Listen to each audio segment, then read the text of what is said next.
Kyle from Video Wave, and I'm sitting here with Caesar Pink in the Imperial Orgy. This is Caesar, and this is the orgy over here. So actually, I just want to ask you guys, why don't you start out and tell us how the band originated? I know you're from Penn State. You all got together from Penn State, so tell us about that. Well, three of us right here were in the Penn State film department.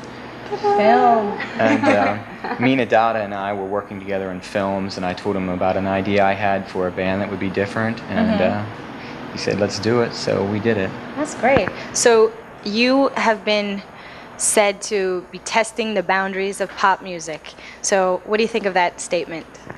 Well, it's not like we're out to do that, but we just do whatever we want. Happens, right? And if you don't put any binds on yourself, you go where you want, and sometimes it's not where other people go. It's all about having a good time.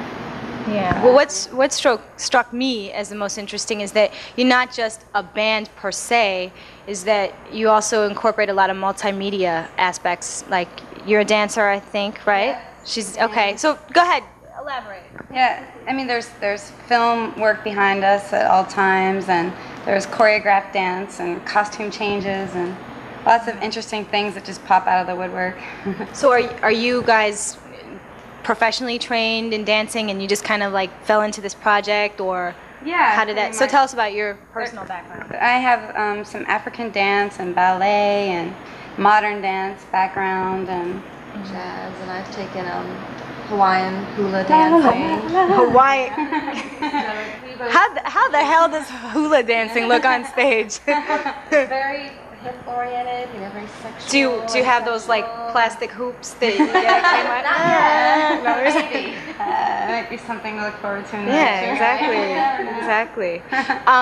Since I'm talking to you guys, I want to ask you, in their press kit, I read something, you guys were criticized by women's studies groups for the way that the band treats its female audience members. I just found that kind of interesting. So I'd rather hear from you what you think of that, being that you are a part of the band. Sometimes things that we do are really sexual, but it's empowering. It's our choice to be that way. Yeah. And by no means do I feel degraded or put down. I'm like on top of the world up there. Go ahead, girl. You know? That's right. What do you think? So sexuality is a pretty big theme with you guys. I mean, given your name, right? I mean, so tell us. Okay, I want to hear about that. I mean, I want to hear about the orgy thing. Can I join the band? Go ahead.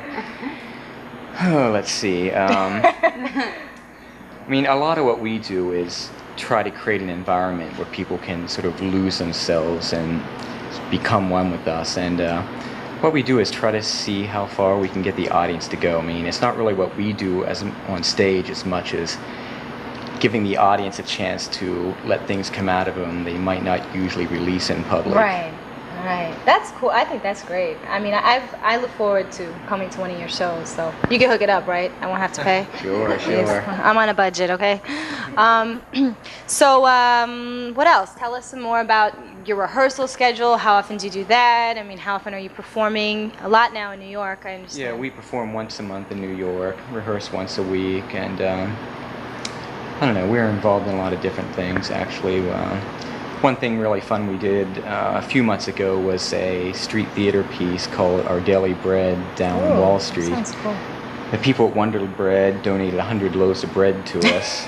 And we put one loaf of bread like every 10 feet along the sidewalk in Wall Street, and each one had a letter attached to it, which was an ad from Satan offering to buy people's souls in exchange for all the material possessions you get working a job that might not leave room for spiritual things in your life. And it caused a lot of trouble down there. They brought out dogs to sniff the bread for bombs, and the police came. Oh my God. It was a good time overall.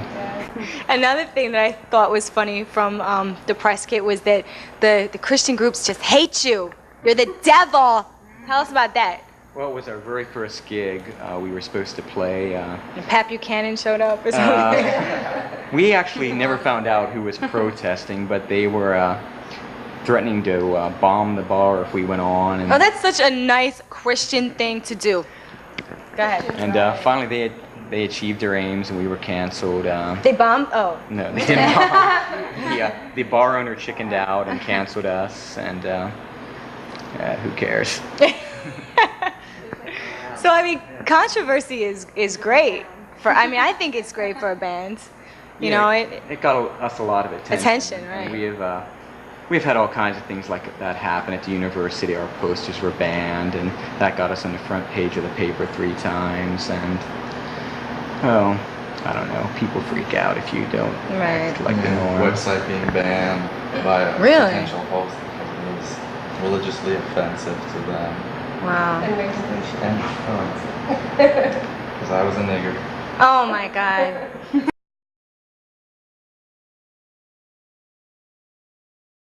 So when you're on stage, I guess you could each answer this question. What are you thinking about? I mean, I know it's the whole philosophy of you guys seems to be like, have a good time, do your thing. But when you're up there, are you like, I mean, like, what happens? What's going through your head, or do you even know? I try to, for myself personally, a performance is taking myself to a higher level. Like, I try to make it really spiritual, and I'm trying to connect to like that part of me inside that it's hard to release, you know? So I kind of look for that to let myself go. But is that hard to do in front of people? I mean, you know, in front of an audience? It goes back and forth. Like, one show might be like, oh, like I felt like I was really trying to make that connection, and then the next one, it's just everything is flowing. Like, you're feeding off the audience and you're feeding them, and it's this big circle that gets really intense. Right. For me. Right. Okay. Once I'm on stage, it's all automatic at that point. It becomes instinctual. Yeah. Because to me, it is a ritual. It is an opportunity to break out of yourself into trance. And that's my personal goal, is to get closer to that point of trance, or get the audience closer to that point of trance. Right. That's great. For me personally. I don't think about change. I don't think about the songs, because we rehearse so much and drill this stuff so much. And we know each other from just rehearsing for so long now.